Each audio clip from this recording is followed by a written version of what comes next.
আসসালামু আলাইকুম, শুভ সকাল সবাইকে। আজকে সকালটা একটু দেখানোর জন্য আপনাদের মাঝে চলে আসলাম। আমি এখন আছি টিএসসি পার হয়ে একটু সামনেই, বাম পাশে মসজিদ, আর এখানে হচ্ছে আমাদের জাতীয় কবি কবি নজরুল ইসলামের সমাধিসৌধ। তো সকাল সকাল ঢাকার যে অবস্থাটা সেটা একটু আপনাদের মাঝে দেখানোর জন্য আমি আমার ক্যামেরাটা অন করলাম। নির্মম দুর্ঘটনা ঘটেছে ফার্মগেটের এখানে। মেট্রো রেলের যে পিলারের যে জয়েন্টের দুই পাশের যে জয়েন্টগুলো আছে পিলারের এখান থেকে যে রাবারের যে স্প্রিং এর ব্যবস্থাটা আছে, প্রায় 4-5 কেজি ওজনের, সে একটা স্প্রিং পরে একজন পথচারী মারা গিয়েছে। এটা দুঃখ প্রকাশ করছি। আর মেট্রো রেল কর্তৃপক্ষ এটা যাতে সুদৃষ্টি দেন যে ভবিষ্যতে যাতে এরকম ঘটনা না ঘটে। গত বছরও সেম এরকম একটা দুর্ঘটনা ঘটতে যাচ্ছিল। মেবি কারওয়ান বাজার বা আগারগাঁওয়ের এখানে কোথাও এরকম একটা রাবারের স্প্রিং পড়ে গেছিল। অবশ্য এটা কারো গায়ে পড়েনি, কিছু অল্প দূরত্ব ভিতরে পড়েছে। তার যেখানে পড়েছে তার থেকে 4-5 ফিট দূরে মানুষজন ছিল, গাড়ি ছিল। যদি কারো গায়ে পড়তো তাহলে ওই দিনও হয়তো বা হতাহতের ঘটনা ঘটতে পারতো। যান, পথচারীদের অগ্রাধিকার দেওয়া উচিত, কারণ তারপর এখানে ওনারা সবাই বয়স্ক মানুষ, বোঝাই যাচ্ছে, এই জন্য অগ্রাধিকার দেওয়া হলো। এটাই নিয়ম আসলে।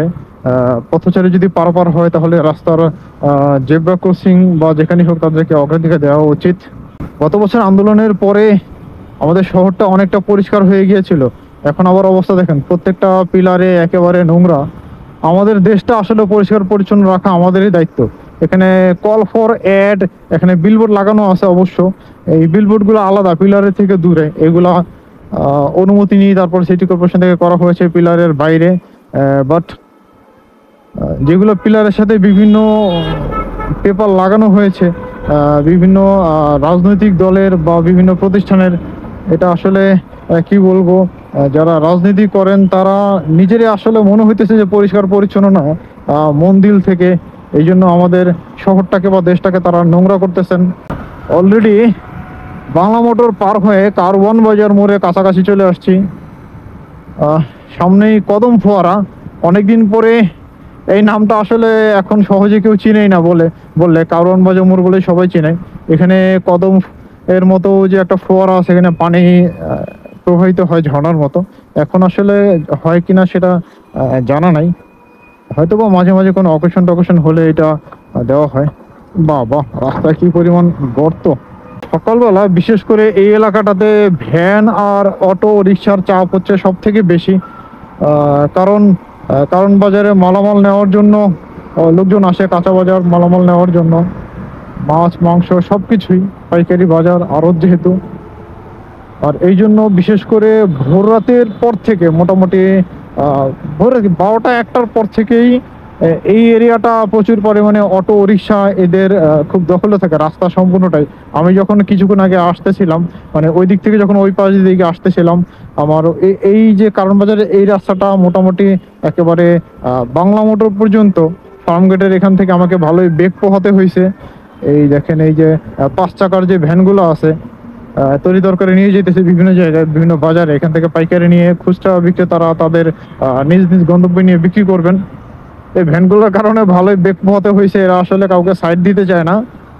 বড় বড় গাড়ি, লরি, ট্রাক যারা আছে তারাও এদেরকে সাইড দিয়ে তারপর হচ্ছে অন্য দিক দিয়ে চলে যায়, ডানে বামে গিয়ে। এরা নিজেদের মতো করে রাস্তার মাঝখান দিয়ে চলাচল করে।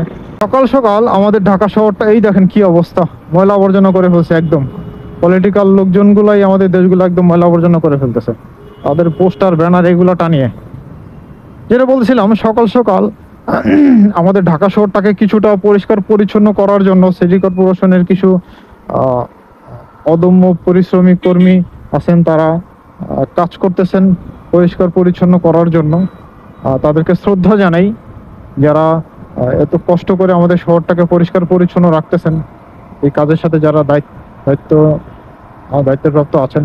তবে অবশ্যই আমাদের যে লোকবল আছে আমাদের দেশের সিটি কর্পোরেশনগুলোতে, অবশ্যই লোকবলগুলো কম।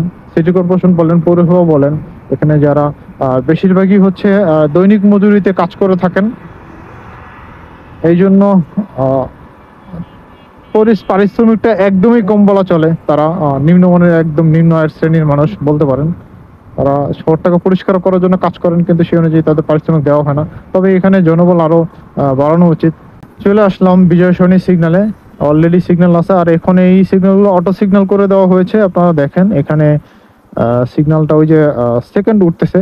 আর একটা জিনিস আপনাদের একটু দেখাই, এখান থেকে ডানে আপনারা যদি তেজগাঁও ফ্লাইওভার পার হয়ে সোজা আসেন, এখানে বিজয় সরণি থেকে সোজা যেতে পারবেন না, আপনাকে ফার্ম গেট হয়ে ঘুরে তারপরে ইউটার্ন করে আসতে হবে। দেখেন প্রত্যেকটা সিগন্যালেই এখানে এখন টাইমিং দেওয়া আছে 12 সেকেন্ড, এখানে এখন 10 সেকেন্ড আছে। গাড়ি নাই, এজন্য আমরাও সবাই চলে যাইতেছি, এখানে কোনো গাড়ি নাই। ঢাকা শহরে আপনি যদি মনে শান্তি মতো ঘুরতে চান, হয়তোবা আপনাকে অনেক ভোরে বের হতে হবে পুরো ঢাকা শহরটা সুন্দর মতো ঘোরার জন্য। নয়তোবা আপনি রাতে 10টা 11টা 12টার পরে, মানে 11টা, হ্যাঁ মোটামুটি 11টার পরে বের হইলে ঢাকা শহরটা সম্পূর্ণ একেবারে ফাঁকা থাকে বলা যায়। তখন আরামসে ঘোরা যায় রাতের বেলা। কিন্তু রাতের বেলা বর্তমানে চলাচল করাটা রিস্ক, এই জন্য ভোরবেলা বের হওয়াটাই ভালো। মোটামুটি আজানের পরে যদি কেউ বের হয়, তাহলে অনায়াসে সুন্দর করে একদম পুরো ঢাকা শহর ঘুরে শান্তি মতো চলে আসা যায়। আহ, রমনা পার্কে একদিন যাব, আসলে রমনা পার্কে যাওয়ার সুযোগ হচ্ছে না অনেকদিন ধরে। ভোরবেলাটা রমনা পার্ক ঢাকা শহরে অক্সিজেন বলা হয়, অক্সিজেন সাপ্লাইয়ের প্রধান কারখানা। তো রমনা পার্কে একদিন যাব সকালবেলা ঘুরে, আপনাদেরকে রমনা পার্কের ভিডিওটাও শেয়ার করবো। তা এখন পর্যন্ত এখানে, আল্লাহ হাফেজ, সবাইকে ধন্যবাদ জানাচ্ছি। আসসালামু আলাইকুম।